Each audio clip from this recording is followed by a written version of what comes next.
But often people come up to me and say, I want to adopt a child, how can I? I'm like, well, go to your ward office.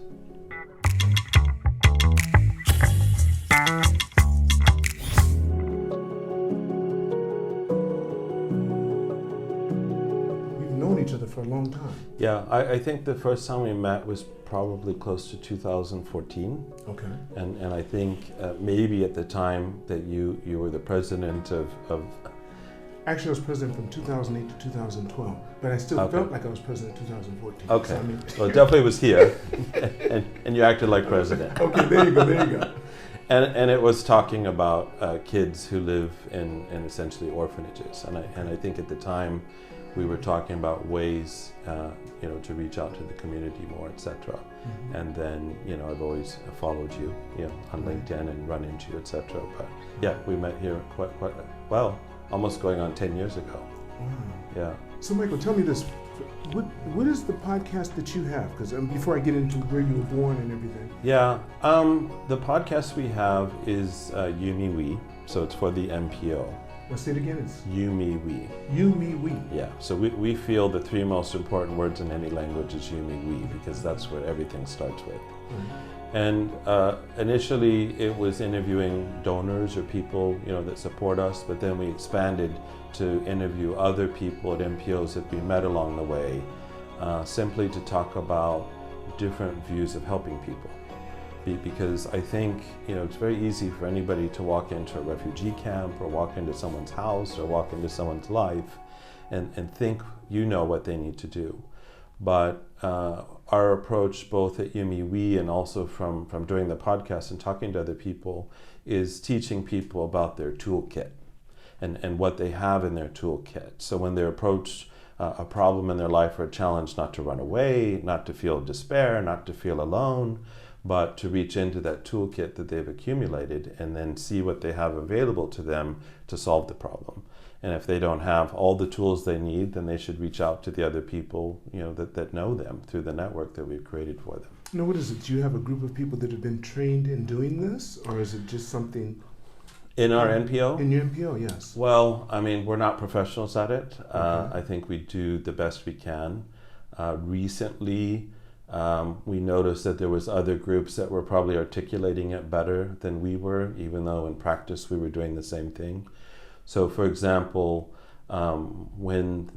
so if you don't know, there's 33,000 orphans in Japan, mm-hmm. and 600 homes, and then there's 14,000 children that live in foster care. Okay. Now, the Human Rights Watch of the UN wishes it was the other way around, that there was more kids in foster care than institutional care. Culturally, that just isn't the case, and adoption of kids that are in orphanages is not necessarily popular. In Japan, there seems to be almost this kind of divine right to keep your children in your family tree. So even though children have been taken away from their parents, you can't force them to remove them from their family tree and make them available to be adopted. But isn't it also very difficult for foreigners to adopt Japanese children? I'd say it's difficult, but it's also not impossible. It's not impossible? No. But it's not one of the easiest things to do? No, but what is? Even if, back in America, if we want to adopt kids, there's a process and there's steps you have to go through. What's the term out age for Japanese? As far as the number being adopted? Yes, when they turn 18, or is it 20? Well, interestingly, in Japan, most adoptions are in adulthood. And that's simply because of inheritance reasons, or, same-sex marriage, can't get married, so they adopt their partner so they can leave them their estates, etc. But the sad part is, if there ever is same-sex marriage in Japan, they can't marry their child because it's already too late. They've already adopted them. So, but yeah, most adoptions in Japan take place in adulthood. Now you just lost me for a second. Same-sex marriage, for example, a guy and a man, a man and a man, a woman, and they want to adopt a child that's an adult. And you said they want to marry this child? No, I'm sorry. Most adoption in Japan is actually between adults. So an adult adopting an adult. But they actually want to marry this person? They would like to marry them, but they can't. So they adopt them so that they can pass on their estate. But why can't they marry them? Because same-sex marriage is not allowed in Japan. Oh, right? I see. Yeah. I see. I understand. Yeah. But they've changed the rules in Shibuya. Well, I know they're not married, but they can still claim some of the same rights married people can. it's a bit, in my opinion, the tail wagging the dog, because Okay. essentially the only thing allowed in Shibuya is if a partner of someone, same-sex partner of someone, goes into hospital, that partner's family can't keep you from visiting them in the hospital. Okay. Whereas before, that family could say, you can't come in because you're not family married. and you're not married, married. etc. The second thing, as far as I understand, is landlords cannot discriminate against two men or two women, applying for an apartment to rent together. You can't discriminate. That's really it. There's no recognition of same-sex marriage in any of the wards. What about tax-wise? That's a much bigger conversation. The reality is, in Japan, as far as I know, and I've looked into this, there is a legal document in Japanese that you can have created to essentially make you married to your partner, but it's not marriage. But is that the same document that you use if you've lived together for 5 years, but don't go through the formal part, and you can prove that you've been together for 5 years, and then that's considered the same as marriage? I don't know. Okay. I don't know if that's exactly the same one. They have that. Have that law as well. Right. And I think several countries do. Common law marriage. Right. Common law marriage. You've been together long enough. Yeah. I mean, interestingly, I think in Japan, for example, in Mizuho, they offer mortgages for same-sex couples. There's now insurance companies that offer policies for same-sex couples. Tokyo Star Bank offers a retirement teiki, like a teiki account for same-sex couples.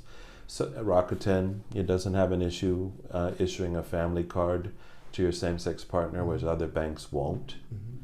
So from that perspective, from the LGBT community perspective, I think that those are really big movements or reaching out to the community that corporates have done. Mm-hmm. And my opinion to everyone is you should be reaching back. Even if you put 1 yen into Tokyo Star Bank, or even if you switch your bank to the banks that are reaching out to you. Yeah. Give. Well, I mean, don't ignore it. Don't be apathetic about the fact that these corporations, which are very traditional and very, set in their ways, have made an effort to reach out to the community, and the community should reach back. They shouldn't ignore it and be apathetic about it. Yeah, for sure. There's something, Michael, we're going to get into. I want to get into eventually. Where were you born? Just go through that real briefly. Napa Valley. Napa Valley. In California. So you're a wino? No. And we never drank wine. If I was born in LA, I'd never been to Disneyland. You've never been to Disneyland? No. Really? So you were born in Napa Valley? Yeah. And were you raised there as well? Yeah, born and raised. So how old were you when you left? I was 18. I went to university right from Napa, and I just wanted to get out of the valley. And where did you go? First, I went to University of Pacific in Stockton, which was hot and not much prettier. Right. I mean, you don't appreciate Napa till you leave, right? And now I go back and I'm like, why did I ever leave here? I mean, I look up and there's no cables in the sky, there's no skyscrapers. It's just, it's beyond beautiful. Right. And my uncle said, I'm never leaving here because there ain't no good place to eat. So it's filled with some of the best restaurants, I think, in the world. So we're really fortunate to be from there. What brought you to Japan? Well, when I was 6 years old... no, I'll tell you what happened at 6 years old. Okay. Okay, Grandpa Perry used to give you coins at 6 years old. Right. And that was so fascinating to you, and he'd tell you stories about his time while he was here in Japan. Yeah. And he's the kind of guy that everyone should have in the family, because you should always have someone that you want to be your best around and do your best for. Yeah. And that's what he was for you. Yeah. Even though he died very young, but at the time it seemed old. He was 56. Yeah. I was 9. Yeah. Did you get that pretty good? Yeah, exactly. Right on target. There's a little bit more before was that. Was he a grandpa on your mother's side? My mother's father. Your mother's father, okay. Yeah. And so we were actually in a car accident. And in the 70s, we didn't wear seatbelts. I was in the back in Sacramento with no shirt on. I was 6. And I remember, and my stepfather was a Vietnam vet, so he was deaf and blind on the left. And my sister and he were in the front seat. We were in a Pinto, which, blow up. Tell me about it, if you hit it from the back. Yeah, so we were going into the intersection. He saw that he had a green light, the air conditioned on, the radio's on, so he doesn't hear the siren. And I look up and I see, and I remember saying, wow, a fire engine. And that's the last thing I remember. And so the fire engine hit the car and it spun and spun and spun and spun. And when it stopped, I was hanging out the back of the car, and they thought I was dead. You were 6? 6 years old. Okay. So the next thing I remember after saying fire engine is my mother being over me at the accident scene, but she wasn't in the car. So she would have had to flown literally from the house to me, and she's a nurse. And then my next memory is waking up in the emergency room, and my next memory is being in the hospital bed next to a kid who was famous in Sacramento because he and his brother had been beat up with baseball bats. And as soon as they healed, he went home and accidentally put Ajax in his eyes, so he was now blind. So he was next to me. And my grandmother came to visit wearing a Japanese medallion as a necklace. And you remember that? I said, where did you get that? Because I love to collect keys and coins and things like that. She said, oh, this is from Japan. Your grandfather, Perry, used to live in Japan. And so maybe if you're nice, he'll give you something next time you see him. So you couldn't wait to see Uncle Yeah. Perry. So Perry, yeah. Yeah, that car, of course I knew him and I loved him, Right. but that car accident changed the course of my life because every time I would see him, he'd give me a coin or he'd give me a medal or he would give me 1 yen notes printed out. That's right, because they had 1 yen notes. Yeah. They sure did. Yeah. So I had a little box of my Japanese collection that I kept my whole life. Was he in the service? He was Army. Army, so he was over here during the occupation. World War II, he first II, yeah. went to the Philippines, Mm-hmm. and then after that he was in Japan in the During the aftermath as a occupation, yes. telephone engineer. So he was putting up cables in Yamanashi. Did he finish his career in the military? No, He when he was able to, he went back home. Mm. By then, my 2 aunts had been born, and then along came my mom. So in your family, you have siblings? Or you're the only child? You told me that story. That is, let's go through that. Yeah. Not the 2-hour version. No, okay. I think in total there's 13 siblings between my mother's marriages and my father's marriages and half-sisters and step-brothers and sisters. But let's talk about how that happened, how long it was before you realized your father wasn't dead. You thought he had died. Right. So my mom, interestingly, never talked about my biological father. And the reason I found out about it is because my stepfather was, bathing me, as you do, young kids, and he was holding me under the water, and I felt was drowning me. And I kept saying, Daddy, stop. And he said, I'm not your daddy. And so that's the first time I realized that he wasn't my dad. So he was the one that was driving the car, and he was kind of from 2, my mother and he married, so he's the only kind of male adult that I knew besides my grandfather and maybe my uncle. I was left alone with him. And he was scarred from the Vietnam War, so a bomb had blown up in his face, and that's why he couldn't hear or see. Half of his face was damaged from the bomb. So it was a bit scary, for a 2-year-old to be around a strange male. And he had hit my mom, so that's my earliest memory, is that he hit my mother. And so at youngest 2, I remember her picking me up, and I had a badminton racket, and I was swinging at him, saying no, as she was carrying me out of the apartment to get me out of there. But fast forward the tape, she was pregnant with my sister at the time, so she didn't want to leave him. And then, so we stayed together, moved to Sacramento, and when I felt he was drowning me, and he said, I'm not your daddy, I asked my mom later, I said, what did he mean by that? And she said, oh, well, you actually have a different father. And I had no idea. And she told you that he was dead, though? No, she didn't know. She didn't know where he was. Okay. A psychic told me he was dead. Okay. Because I'd asked, because, before internet. How old was this when you asked? I was 5 or 6. No, the psychic at 5. Oh, I'm sorry. Wait, just a minute. No. That was in adulthood. Okay. Adulthood. Because even with the internet, I couldn't find him. Okay. And the psychic so said you were in your should 20s stop. or something, and I was probably closer to my 40s. Oh, really? When And the you went to the psychic psychic. Were you in said- Japan already? I think it was a psychic I used to speak to on the phone, so I don't remember where I was. So you're giving her monthly payments. Wait, No, what's up with this? Wait, you're really getting interesting. On occasion, I don't believe in this per se, but I always loved like the perspective that I would get by speaking to him. And so I said, I'm always curious if my biological father's still alive, and he kind of went to wherever he goes, and came back and said, no, he's no longer alive. So I gave up. I stopped looking for him. Okay. And you were close to your 40s at the time. You were in Yeah. late 30s. Okay. Yeah. And I kind of just thought, well, I'm in my 40s. If he wanted to find me, he could have, because my aunt and uncle have lived in the same house, since like 1970, 71. They're in the book, they're in the phone book. So I felt if he wanted to find me, or if anybody wanted to find me, they could. And I kind of just gave up at that time. Right. So when did you rekindle this desire to find out if he exists, if he was still alive? Or how did that happen? It was also here at this club, because I was downstairs at a members' At the new party. club? At the new club. At this new building? Yeah, I was 48. I'm 54 now, so I Right. was 48 at the time. And one of the donors came up to me and said, for Yumi, you should speak to the Masons, because they give a lot of money away every year. And I said, oh, well, my great-grandfather was a Mason. My mother's father was a Mason. And now he lived in China in the 1900s, and he was kidnapped.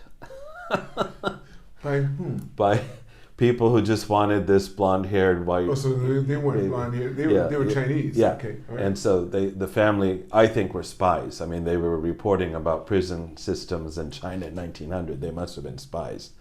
But anyhow, the chef chased after him and got him back. Otherwise, I might be part Chinese today.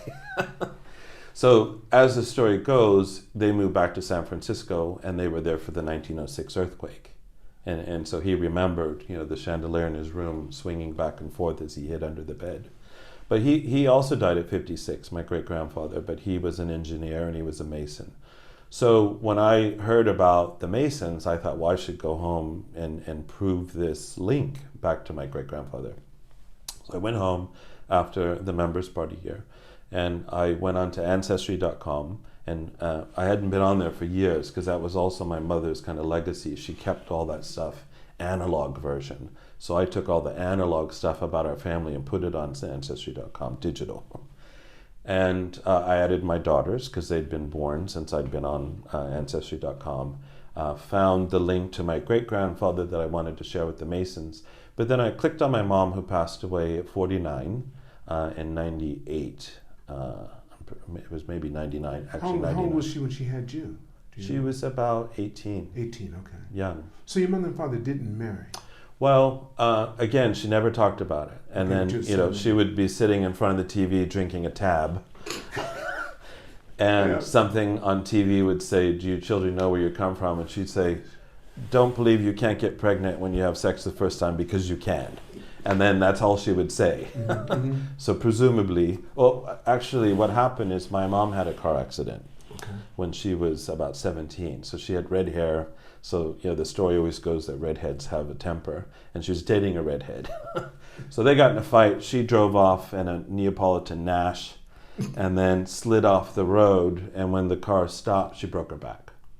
And so at 17, she crawled up in the rain at night, and nobody would help her because they thought she was drunk, and she walked a mile with a broken back. So then after that, in her recuperation, unfortunately, she started gaining weight, and she started not feeling great about herself. So it was really like the first time she'd gone on a date with her best friend that she was introduced to my biological father, who was maybe 19 to her 18 or 17.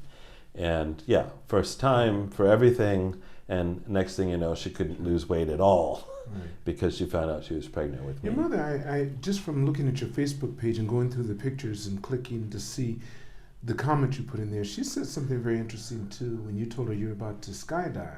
Yes. She seemed to be very insightful. She paused. Tell it. Yeah, I mean, my mom had a high school education, but I think she was the most educated person.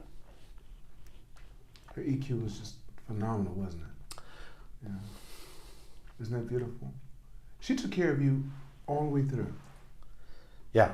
Yeah. That's beautiful. But what did she say? Well, I mean, she said, people in the rest home don't think about, I should have never gone skydiving. They think I should have gone skydiving. So she said, anything you do and you want to do it. Because you don't want to end up at the end of your life with regrets, essentially. When did you come out to your mother? Did you? I personally didn't.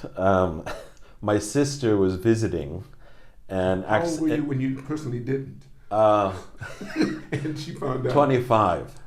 I was around 25. So your mother never assumed or thought. I mean, I don't know how she could not have known that. In fact, Why? The reason What were you doing that you think she would know? Well, I think, in that generation, if you will, she wanted to keep a male influence in my life. So after the first marriage didn't work out, she married again, hoping I would have, a male figure. And then when the second marriage didn't turn out, she married again. And I would say, my third father, if you will, had the most influence on my, upbringing and adopted me. And so Clemons is his name, but Perry was my grandfather's name, who didn't have sons. So that way, that name perpetuates. So what happened is one of my stepsisters was visiting my mother, and my mother said, "Yeah, I never think I'm going to be a grandmother by Michael because of his lifestyle," because I was living in Japan at the time. And my sister misinterpreted that. My mother meant being an expat. Right. And my sister interpreted that as, oh, so you know about him and Joe. Who was Joe? That was my first partner. Your first partner, okay. And my mom said, "Excuse me?" She really did not know? Okay, but if she did... She says. Okay. All I remember in those days, internet was AOL, and it was like, and I remember the message from my mother came through like, lifestyle, subject, and then, "Dear Michael," and I thought, I hope this is not what I think it is. And I had to sit there and wait for the message to download on AOL to find out that she'd found out from someone else. Was she upset? Very. So would she have to? She didn't try to disown you or anything like that? No, not at all. I mean, she grew up in Napa, which, what people don't realize is a very small town. I mean, there's 50,000 people in Napa when I left. She just said, "Look, I don't know if you think you're a woman trapped in a man's body. I don't know what you're thinking." She said that? Yeah. What year are we talking now? But, well, I mean, this is 94, 95. Okay. So. But, prior to that, she used to say if she ever found out that I was gay, she would chop my off. So she was very crudely would say these things, right? And I, now that we're on the subject, I didn't really talk to anybody about it until university, when I realized I need to talk to somebody. And they said, "Who do you want to talk to?" And I saw this lady walk by, and I said, "Her." And so she became my first kind of therapist to talk about things. This lady walked by in your university? Yeah, because you're entitled. At that point, I transferred from UOP to USF in San Francisco. Okay. And in between there, I'd come to Japan. So I'd already had my Japan experience in between that. But once I'd landed back in San Francisco and started my kind of career at USF, if you will, I realized that, I need to talk to somebody because I need to sort some things out. Mm-hmm. And it wasn't, and to be frank, I mean, it wasn't because of any kind of hang-ups that my mom hung on me, because that first email, I think she was definitely hurt because she'd heard from someone else besides me. But I think ultimately when I flew home, because, Joe convinced me to fly home and I gave up my job and my apartment. Yeah, I came here to get away from Joe. I moved here in 93 because I thought while I'm sleeping, he's awake, and while I'm awake, he's sleeping, so I don't have to think about it. Plus, I had a job here. And so there was many reasons for me to come to Japan in 93. And so he, interestingly, I never expected to come visit me, and did, and then convinced me to go back home. And then I went back home, but right before I got on the plane, I got a phone call that he changed his mind. And I said, "Well, I quit my job in this apartment, and I have a one-way ticket to nowhere, and all these boxes are addressed to you, so I have no idea what I'm going to do, and you get to hang up the phone and go walk the dog." So I flew home one way, and my mom, after a few days, she said, "So what's going on with Joe?" And I said, "Well, changed his mind." And she said, well, she said, the more I think about it, she said, the more I realize that, you really have to be with your best friend. How did she meet Joe? She never did. Oh, she just knew. She you, knew you talked of him. about him. Yeah. Because of your sister? My sister told her about him. I see. She said, I think ultimately you need to be married to your best friend, no matter whether it's a male or female, because most people get together for sex and money.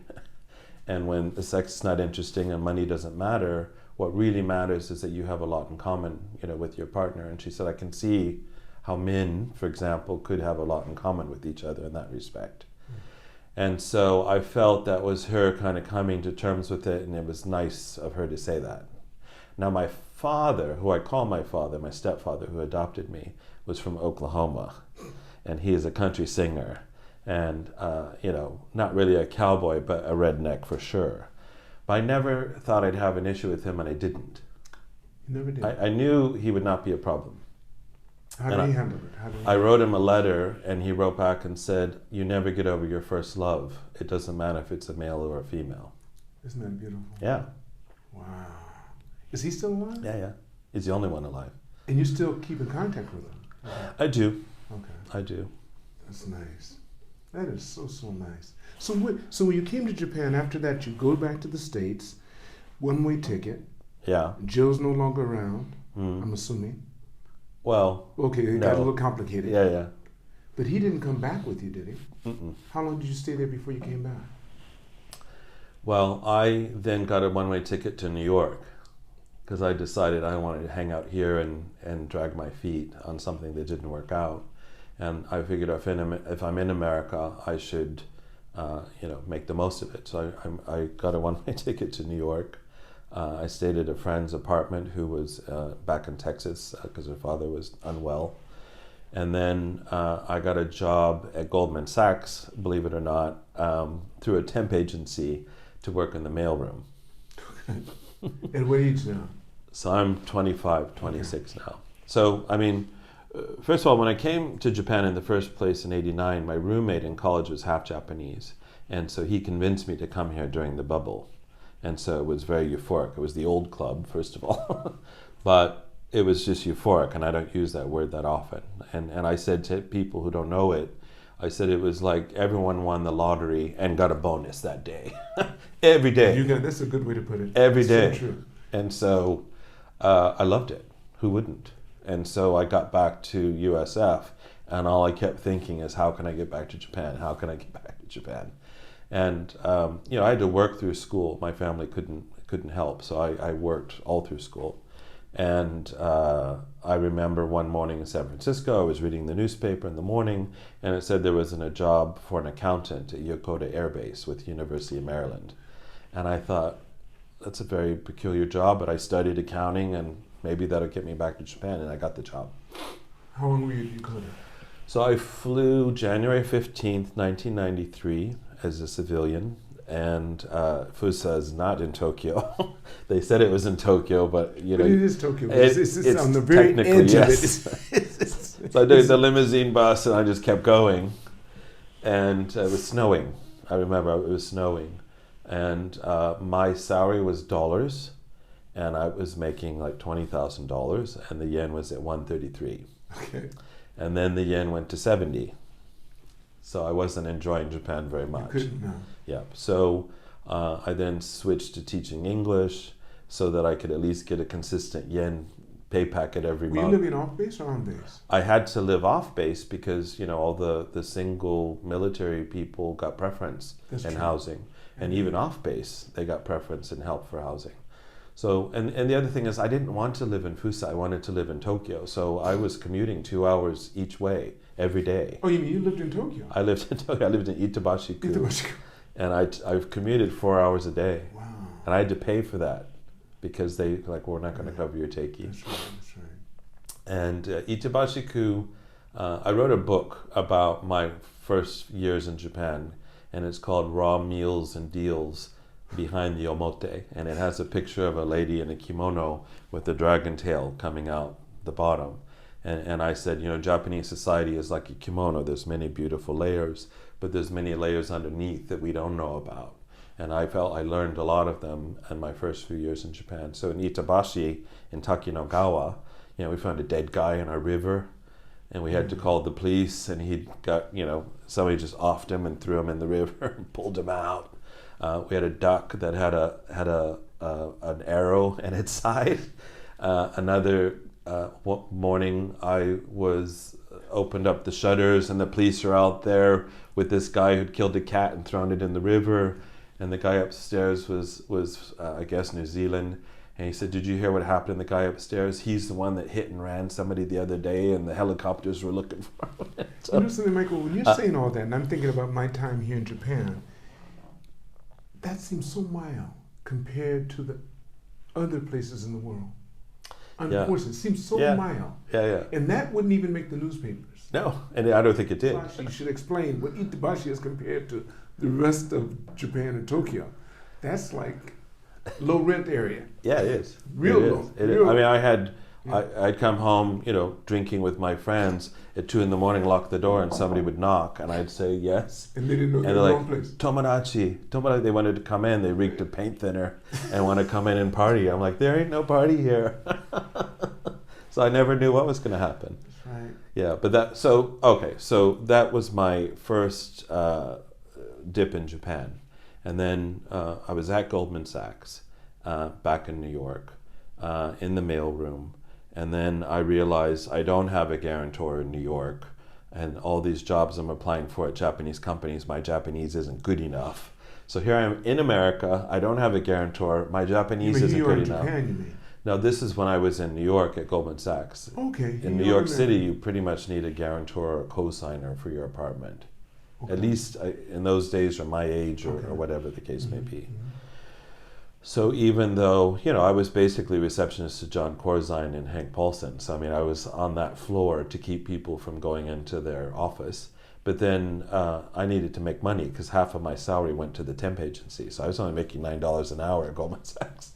And so and that winter was horrible. It was a horrible blizzard in '95. So all of the janitors went on strike in New York City because 18-year-olds were supposed to get $50,000 starting, and the owners were like, forget it. So the whole city, all the janitors went on strike. So at night, in my suit, and on the weekends, I would vacuum the floors for extra money.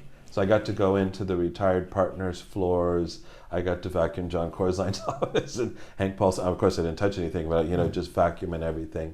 So I saw all sorts of nooks and crannies of the headquarters. But what really struck me is, when you're in those days, it was not a listed firm, right? It was a private firm. So the partners still had their money in the firm, even though they were retired.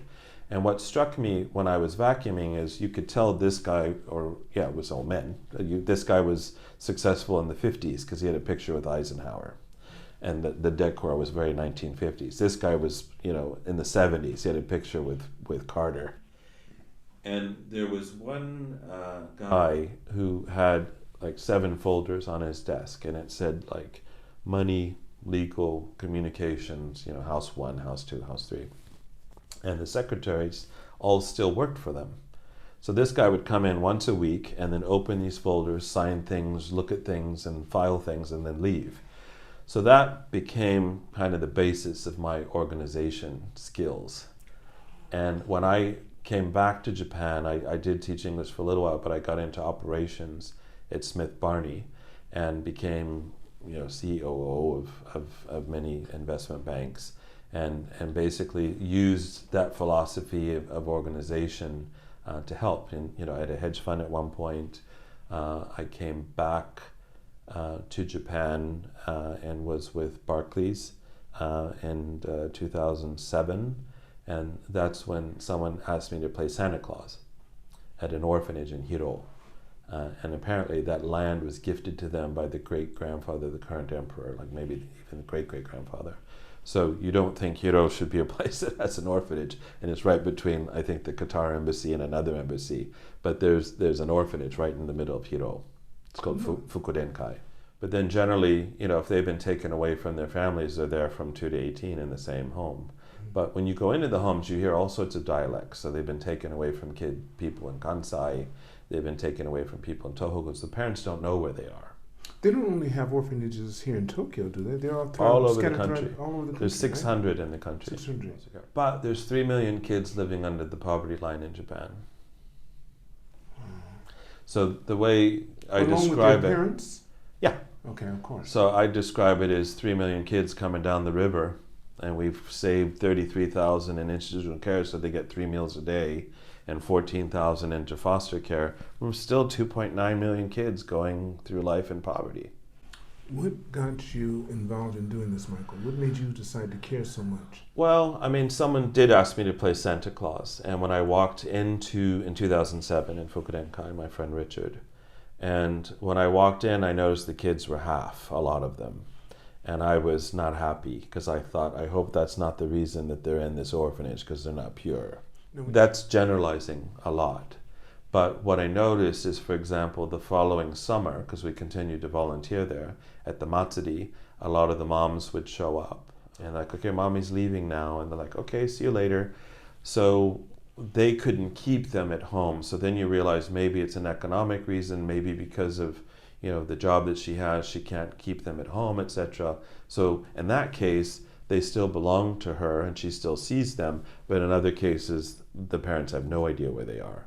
And so then it becomes, political is not the word, but I mean, it becomes touchy because you don't even want kids inside the home to know other kids' stories. And they're told not to tell each other about their stories. And so, we have one of the 2 children that went into the orphanage system after 3/11. There was only 2 kids that went in.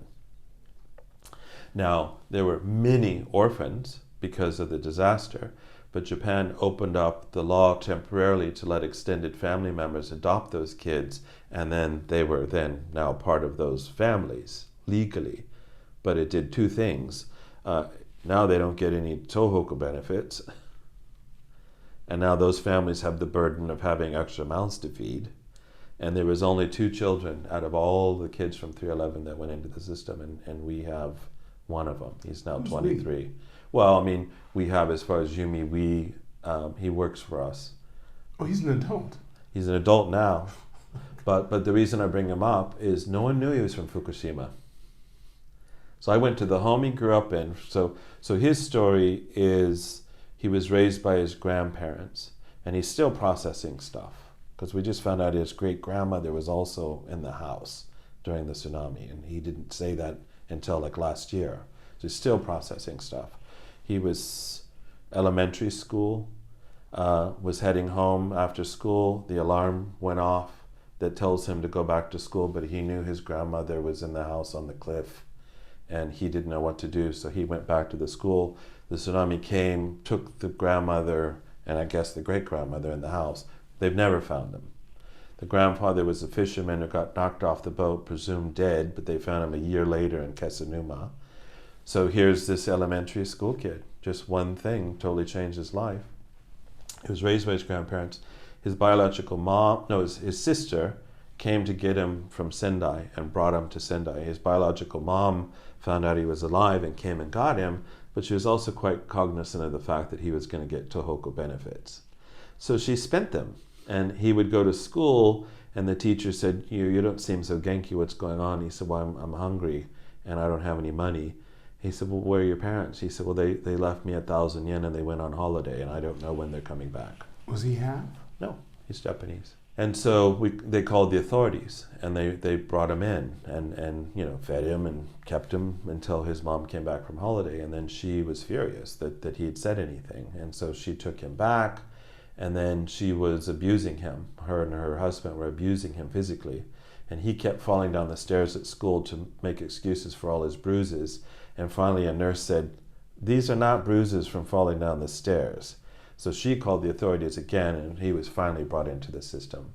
And so we met him when he was maybe 13, 14 in Itabashi, and started working with him then. And he now works with us at Yumiwi. But he's one of 2 kids in Fukushima that went into the system. Right. How many years have you been doing Yumiwi? Well, Yumiwi was founded in 2018. By you? By me. So to answer your earlier question, why do I do this? I didn't think about why I did it, other than the fact that these kids seem really grateful. You take them to Disneyland. Most kids are throwing stuff over their shoulders into the basket. Kids just sitting there. They don't think they deserve anything.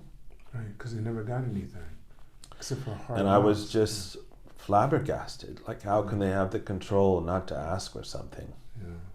So I bought them stuff, because when we did the event, we got split off. So my partner and I had 2 kids that we followed around, and we bought their lunch. And then I texted my friends, what are you doing? Like, we're at the Disney store. And I'm like, okay, great, it's time to go get souvenirs. So we went in there like, well, what can we get? And I said, we can get anything you want. But I said, okay, up to 2,000 yen, I guess you can get. So they both bought this Mickey pillow. And then we got back to the bus. Nobody else bought anything. So the rule was I wasn't supposed to buy gifts for the kids, and I didn't know that. I assumed when I texted my friends that they were buying for the kids, they were buying for themselves. And so the kids just handed it right back to us. No, sorry, and just gave it back to us. And then the teachers explained to the rest of the kids that I'd given them this gift, and that's why that they were receiving it, but it wasn't necessary for everybody. I was a banker at the time, so I'm like, I can buy anything people want, but people got angry at me for not following the rules. So I felt it's unnatural for the kids to be so, maybe that's not the right way to put it, but they were just so gracious and they were so appreciative, and whereas most kids just take things in stride. And then I never thought about my own abuse situation as being a factor as to why I do the work I do. I never really thought about that. But that played a big part in it, I would I say. think now I've come to terms with the fact that, I get it. As a foster father in Nagoya. His father's 90. He's the first foster father in Japan. Or in Nagoya, I don't know if it's Japan. Dozens of kids have been through their house over the generations. This guy has 9. And I walk in the room, I can tell right away something's wrong with somebody. I can see, I can walk in the room and I'm like, what's going on with him? You're right. Yeah, his mom spit in his face every day of his life and told him he was nothing. And I'm like, I can just look in the room and immediately I pick up on it. Mm-hmm. A year later, you wouldn't recognize this guy. Outgoing, stands tall, handsome, studies hard, and then we gave MacBooks to all 9 kids because none of them had computers. And so he's, already was studying coding on his own. So now he's using, this to do this. And then on Children's Day, one of them died. One of the kids? This year on Children's Day. How old? He was just 20. From what? Maybe 19. I distinctly remember him because he was so proud, because all of them are afraid of their mothers. And they're big they're not strapping kids, but they all know karate, but they're still afraid of their mothers. And I remember distinctly, he'd graduated high school, he was so proud of himself and what he'd accomplished, and that he got a job, and he had a job at the company, but instead of living in the dorm, he wanted to live back with the family with the 9 kids. And he was just so confident.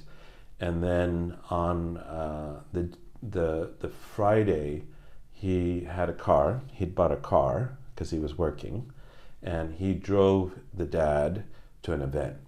His dad sat in back and he drove in front, and they had ramen for the first time together because they'd never really had a meal alone together. I mean, their house is crazy when you go eat dinner because it's like 20 people eating dinner. It's great. And the kid said, I was bad, but you helped me, and now I want to do good. And then the next day, he went to a barbecue on the river, and he hopped in a river that no one's supposed to hop in. On purpose? Yeah, just dove in, and he never came out alive. Yeah.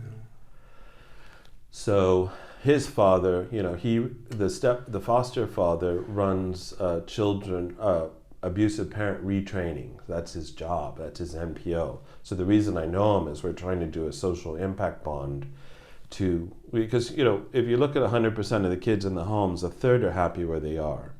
A third don't think they have a voice, so they're not going to tell you whether they're happy where they are or not. And a third want to be reunited with their families.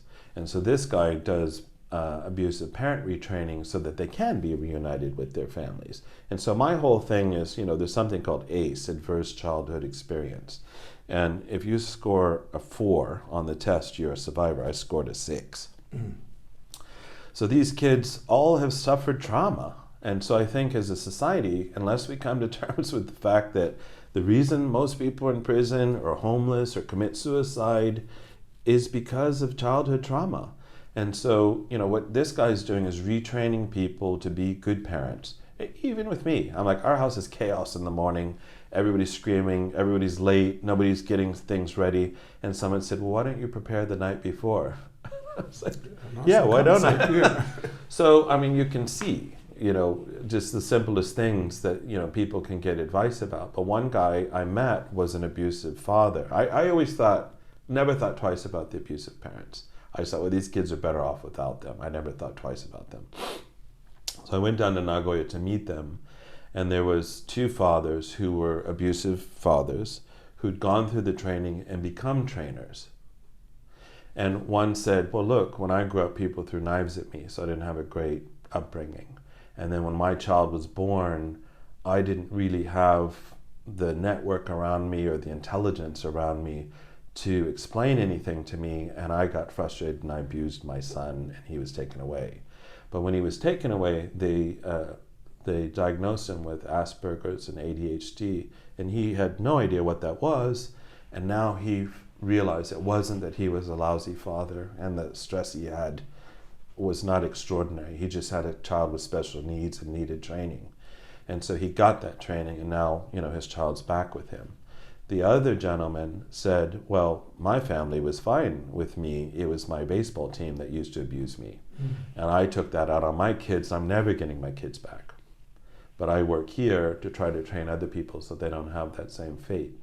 We feel, well, first of all, it's $1 million to have kids in care from 2 to 18. So we feel, if we can do a social impact bond to allow this guy to do his work and reunite 10 children with their families, not only is that a projected $10 million savings, it's also breaking that trauma cycle, which tends to last 3 generations. And so that's the work that we're doing there. You said a mouthful, because that is, you took me to so many different places, because I think about the trauma that people live from different countries, let alone being an orphan, having to do it on your own. Yeah. There's so much that needs to be taken care of, and it's so wonderful that you're at least putting forth the effort to make sure it gets done in the way that you can do it. But often people come up to me and say, I want to adopt a child, how can I? I'm like, well, go to your ward office. Don't stop here, don't stop at this cocktail party. So I know a British couple who had adopted a 15-year-old boy who happened to be African Japanese, and no problems. So it's possible. But in my entire time in this space, in my entire network, that's the only family I know of. Who's done it. But it's possible if you do it, and you make the efforts to do it. We are working on something now that I'm really happy about, and we adopted it from another group. We adopted it from the International Foster Care Association, and it's called a Permanency Pact. And then there's another tool called a transition toolkit. So the Permanency Pact I have in place with about 4 of the aged out youth that we work with. And I essentially say, as an adult, these are the 45 things I'm willing to do for you. And it was designed for foster kids really who don't really have that relationship with a responsible adult in the real world, if you will. And it really was designed to kind of get away from anything that might trip up the relationship. So even, for example, is it okay to use my laundry machine? Yes. Some people have an issue with that. I don't.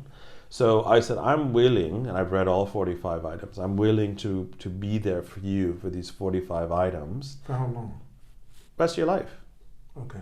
I mean, you're an adult now, and if you need my help to, read an important document, if you need help with, you want to come to my house for holidays, you want to eat, you want to do laundry at my house, all these 45 things I'm saying to them, I'm willing to do for you if you want. How did you come up with this list? Oh, well, it was designed by the IFCA. So they're the ones who, I used to have this list for Yumi ad hoc, where I'd say, do you have a credit card? Do you have a bank account? Do you have your health insurance card? Do you have a passport? Not because of the passport. Do you have your honseki? Do you know where you were born? Right. To be able to get a passport. So we have this kind of ad hoc list that I would keep when they would join us. But now it's very formalized. 1991, that was the first year that if you witnessed abuse and didn't report it, then you would get in trouble. Prior to that, you don't have to say anything. Yeah. So there was 1,500 cases that year, not because the cases increased, but because the reporting increased. Right. You know what it was last year? Last year. Over 200,000 cases. Not children, cases. So if one case could involve 5 kids. Right. How many car accidents were there last year? 300 something thousand. Right. So the correlation is, why is it that abuse cases in Japan are increasing so much in a shrinking society? Right. Why are there still 33,000 kids in care when we have the smallest population under 15 per capita in the world? The reason these kids are in the homes is otherwise they would be dead. That's how bad it is. And I think, as a society, you shouldn't get preschool money from the government unless you've gone through parent training. It needs to be either government or policy, or you don't get to enroll your kids in hoikuen until you've had this training. In fact, before you get married, you should take the test with your partner to see where your partner's red flagging, where you had no idea that your partner might red flag this way. It's called the transition toolkit. So things that maybe your parents told you about when it comes to getting insurance or when it comes to setting up a bank account. So there's workbooks inside the transition toolkit. So they can't, and we do that at Yumi. We have like an online, we call it Empower Village. So there's always a place for them to come home to so they can find shelter and food and counseling and money. But then we also want them to know what are all the assets in the community, like Second Harvest, or what are the assets in the community that you don't need to be ashamed about asking for, because it's an asset. It belongs to you. It belongs to the community. And I think, the more we can focus on them using their toolkit to help themselves rather than feeling like a victim. It's very easy for me to stand up at a Christmas party and pull the heartstrings, but I tell everybody, don't feel sorry for these kids, because they don't feel sorry for themselves. They're just getting on with it. And so donations that come in or anything anybody does for these kids is helping them get on with it. And that's essentially their mindset. They're not sitting there feeling sorry for themselves. Michael, I see that transitioning across so many areas. Because there's so many people that are in families that can benefit from the same information. So I could go. We're going to have to get together more than once to do this, because you've got my mind blowing up. I can think of all kinds of areas. Sometimes you find in the areas where you think they've been so deprived, we come up with ideas, solutions, studies that help them, but it really needs to be applied to everyone. And they have to help themselves. Exactly. They have to help themselves. Michael, I want to thank you for this time. Thank you. It's been I really appreciate it. Conversation. Yeah, thank you so much for your time. All of you watching this podcast, make sure you press like and subscribe.